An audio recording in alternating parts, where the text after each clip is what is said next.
भजन संहिता अध्याय 123। भजन संहिता अध्याय 123।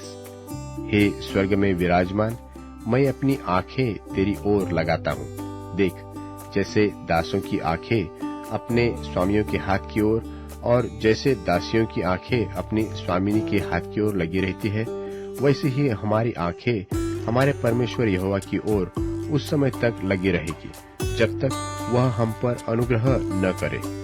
हम पर अनुग्रह कर, हे यहोवा, हम पर अनुग्रह कर, क्योंकि हम अपमान से बहुत ही भर गए हैं।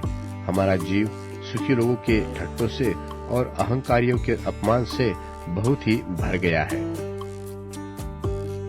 भजन संहिता अध्याय 124।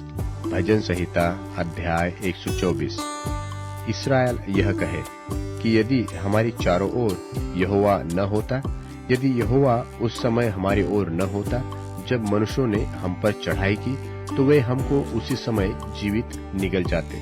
जब उनका क्रोध हम पर भड़का था, हम उसी समय जल में डूब जाते और धारा में बह जाते। उमड़ते जल में हम उसी समय ही बह जाते। धन्य है यहोवा कि उसने हमको उनके दांतों तले जाने न दिया। हमारा जीव पक्षी की नाई चिड़ीमार के जाल से छूट गया। जाल फट गया, हम बच निकले। यहोवा जो आकाश और पृथ्वी का कर्ता है, हमारी सहायता उसी के नाम से होती है। भजन संहिता अध्याय 125। भजन संहिता अध्याय 125। जो यहोवा पर भरोसा रखते हैं, वह सिय्योन पर्वत के समान है, जो टलता नहीं वरन सदा बना रहता है। जिस प्रकार यरूशलेम के चारों ओर पहाड़ है, उसी प्रकार यहोवा अपनी प्रजा के चारों ओर अब से लेकर सर्वदा तक बना रहेगा, क्योंकि दुष्टों का राजदंड धर्मियों के भाग पर बना न रहेगा। ऐसा न हो कि धर्मी अपने हाथ कुटिल काम की ओर बढ़ाए। हे यहोवा, भलों का और सीधे मन वालों का भला कर, परंतु जो मुड़कर टेढ़े मार्गों से चलते हैं, उनको यहोवा का अनर्थकारियों के संग निकाल देना। इस्राएल के लिए शांति मिले। तीतुस के नाम पौलुस प्रेरित की पत्री, पहला अध्याय। पौलुस की ओर से, जो परमेश्वर का दास और यीशु मसीह का प्रेरित है, परमेश्वर के चुने हुए लोगों के विश्वास और उस सत्य की पहचान के अनुसार जो भक्ति के अनुसार है, उस अनंत जीवन की आशा पर, जिसकी प्रतिज्ञा परमेश्वर ने, जो झूठ बोल नहीं सकता, सनातन से की है, पर ठीक समय पर अपने वचन को उस प्रचार के द्वारा प्रकट किया जो हमारे उद्धारकर्ता परमेश्वर की आज्ञा के अनुसार मुझे सौंपा गया। तीतुस के नाम, जो विश्वास की सहभागिता के विचार से मेरा सच्चा पुत्र है, परमेश्वर पिता और हमारे उद्धारकर्ता मसीह यीशु से अनुग्रह और शांति होती रहे।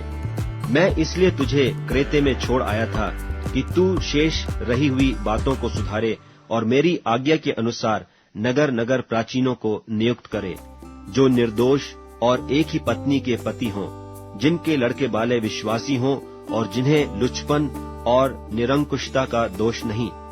क्योंकि अध्यक्ष को परमेश्वर का भंडारी होने के कारण निर्दोष होना चाहिए, न हठी, न क्रोधी, न पियक्कड़, न मार पीट करने वाला और न नीच कमाई का लोभी, पर पहुनाई करने वाला, भलाई का चाहने वाला, संयमी, न्यायी, पवित्र और जितेंद्रिय हो, और विश्वास योग्य वचन पर, जो धर्मोपदेश के अनुसार है, स्थिर रहे, कि खरी शिक्षा से उपदेश दे सके और विवादियों का मुंह भी बंद कर सके। क्योंकि बहुत से लोग निरंकुश, बकवादी और धोखा देने वाले हैं, विशेष करके खतना वालों में से। इनका मुंह बंद करना चाहिए। ये लोग नीच कमाई के लिए अनुचित बातें सिखाकर घर के घर बिगाड़ देते हैं। उन्हीं में से एक जन ने, जो उन्हीं का भविष्यद्वक्ता है, कहा है कि क्रेती लोग सदा झूठे, दुष्ट पशु और आलसी पेटू होते हैं। यह गवाही सच है। इसलिए उन्हें कड़ाई से चेतावनी दिया कर कि वे विश्वास में पक्के हो जाएं और वे यहूदियों की कथा कहानियों और उन मनुष्यों की आज्ञाओं पर मन न लगाएं जो सत्य से भटक जाते हैं। शुद्ध लोगों के लिए सब वस्तु शुद्ध है, पर अशुद्ध और अविश्वासियों के लिए कुछ भी शुद्ध नहीं, वरन उनकी बुद्धि और विवेक दोनों अशुद्ध हैं। वे कहते हैं कि हम परमेश्वर को जानते हैं, पर अपने कामों से उसका इनकार करते हैं। क्योंकि वे घृणित और आज्ञा न मानने वाले हैं और किसी अच्छे काम के योग्य नहीं।